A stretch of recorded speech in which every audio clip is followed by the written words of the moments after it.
Yo buyaka Timboga chunaka Murombo mundu Simple solid Bang bang bang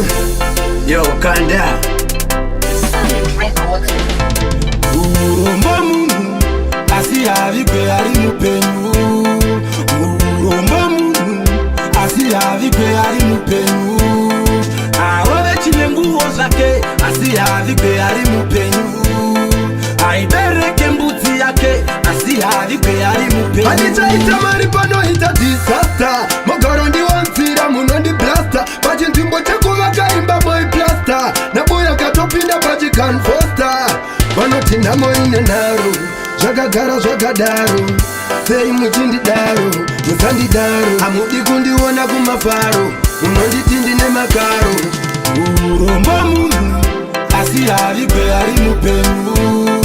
Urombo munhu Asiavike ari mupenyu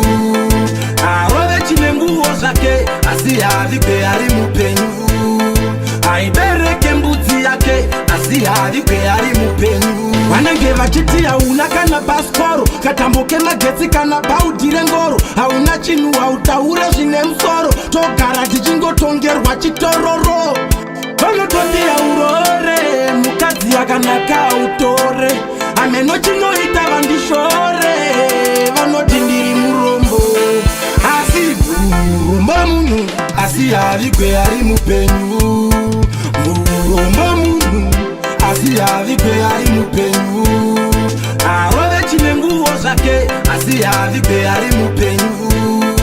Aibereke mbuti yake Asiavike ari mupenyu Anita itamari pano hita disaster Mogoro ndi wansira muno ndi blaster Pachi ntimbo chekuwa kaimba moi plaster Nabuya katopinda pachi can foster Vanoti namoine naro Zvakagara zvakadaro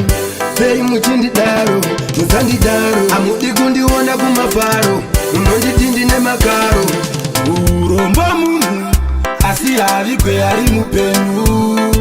Urombo munhu Asiavike ari mupenyu Arove chinenguo zvake Asiavike ari mupenyu